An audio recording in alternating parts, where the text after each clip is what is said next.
Para a gente conseguir entender as manchetes de hoje, às vezes a gente precisa voltar no tempo, tipo uns 4.000 anos. Nomes muito antigos acabam definindo conflitos super modernos. Por isso, hoje, vamos decifrar como uma identidade, ao longo de milênios, foi se transformando e moldou o mundo que a gente vê agora. Pois é, essa é a grande pergunta, né?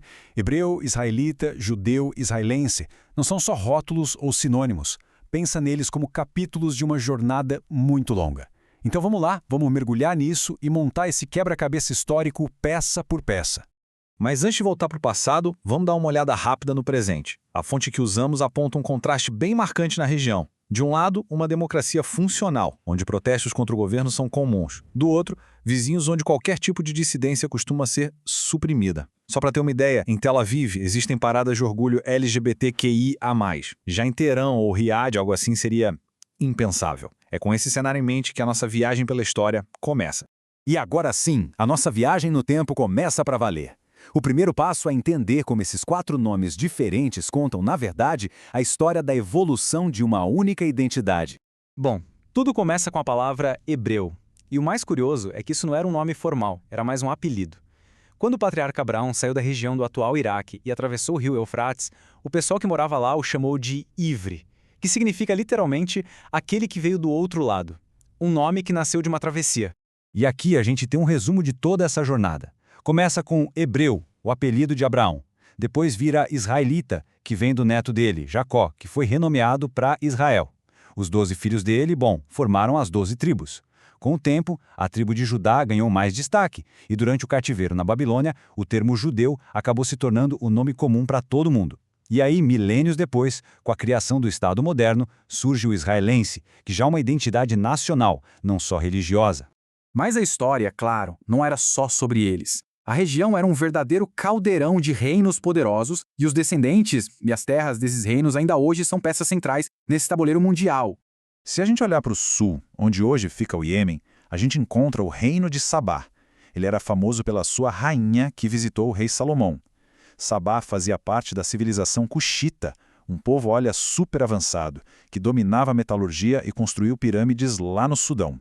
Um império de verdade com um legado e tanto. Agora vamos viajar um pouco para o leste. O grande Império Persa, uma das superpotências do mundo antigo, surgiu exatamente onde hoje fica o Irã. E essa conexão, essa geografia, é fundamental para a próxima parte da nossa história. Então prepare-se, porque agora a gente entra num dos momentos mais dramáticos da história antiga. A queda de um império que se achava literalmente invencível. Aquela foi uma era de impérios gigantescos. Primeiro veio a Assíria. Depois, a Babilônia, que se tornou ainda mais poderosa, destruiu Jerusalém e levou os judeus para o exílio. Mas, bem no auge da sua glória, um novo gigante surgiu no horizonte, a Pérsia. E a Babilônia, ela não era só uma cidade, era uma verdadeira fortaleza. Era tida como a mais magnífica do mundo. Tinha muralhas tão largas que diziam que dava para 2 carruagens correrem lado a lado em cima delas. E com o rio Eufrates passando por dentro e ao redor, ela parecia inexpugnável.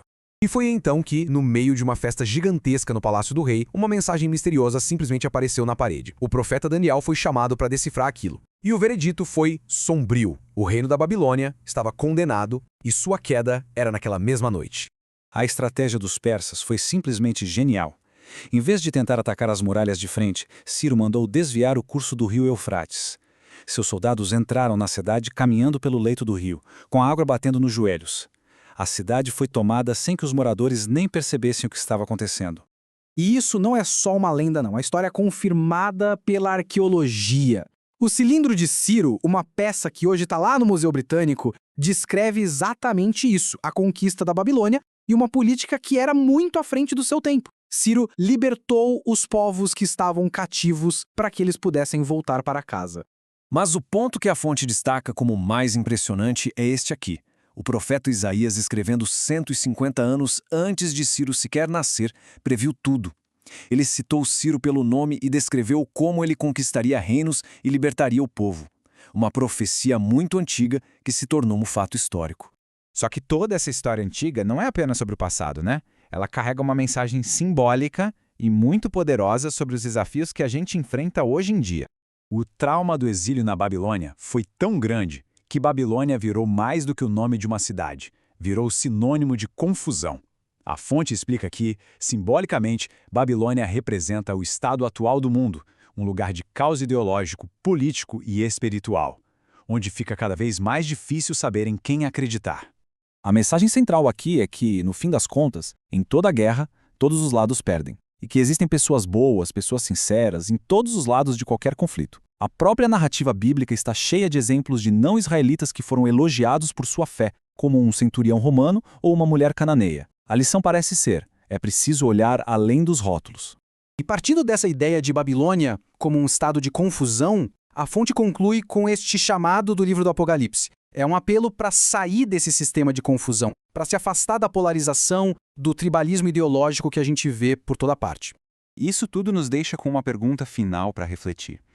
Da jornada de um nome com 4.000 anos até a queda de impérios, a lição mais profunda parece ser sobre humanidade. Em meio a tanto barulho e tanta raiva hoje, a verdadeira tarefa talvez seja essa: conseguir enxergar a pessoa que existe por trás de cada rótulo.